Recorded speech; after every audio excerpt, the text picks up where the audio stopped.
Je m'appelle Fabien, j'ai 28 ans. Je suis parti en Australie il y a tout juste un peu plus d'1 an. J'ai gagné un concours sur Facebook qui m'a permis en fait de ne pas payer le voyage aller et retour. C'est comme ça que j'ai financé mon voyage. Et donc j'avais un job qui m'attendait déjà en place sur Broome, où je devais travailler avec les aborigènes et travailler avec eux sur tout ce qui est communication via Facebook notamment, puisqu'ils montaient leur entreprise, et ils avaient besoin de communiquer dessus, sauf qu'ils n'avaient pas les compétences pour pouvoir utiliser les réseaux sociaux. Donc il fallait leur apprendre comment utiliser l'usage de Facebook et Twitter notamment. J'ai gagné ma vie les 3 premiers mois en Australie, donc en travaillant avec les aborigènes. Puis ensuite j'ai bougé un petit peu plus vers le nord, vers Darwin, où j'ai travaillé 1 mois dans une ferme de mangue en tant que conducteur de tracteur.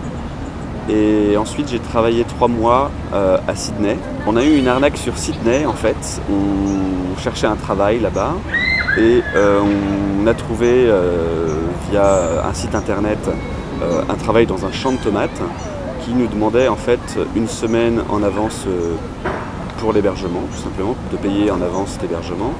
Et donc on l'a fait bien évidemment et on s'est retrouvé devant la ferme et en fait à l'adresse qui était indiquée il n'y avait personne.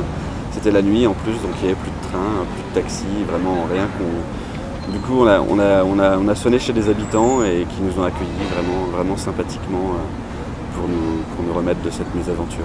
Je recommanderais l'Australie à quelqu'un qui veut partir à l'étranger, mais je lui recommanderais aussi de bien se renseigner et de trouver quelque chose avant de partir. J'ai croisé beaucoup de Français qui étaient en gros pépin, en grosse galère financière, en croyant que ça allait être super facile de trouver un boulot là-bas. Or c'est pas si facile que ça, si le niveau d'anglais est juste, faut vraiment pas croire que ça va être simple.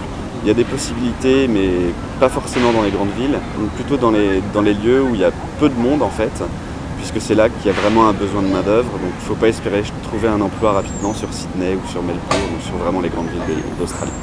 Au début l'anglais c'était pas évident, d'autant que l'australien a un accent vraiment particulier, qui n'est pas du tout comparable avec notamment l'accent anglais, donc vraiment.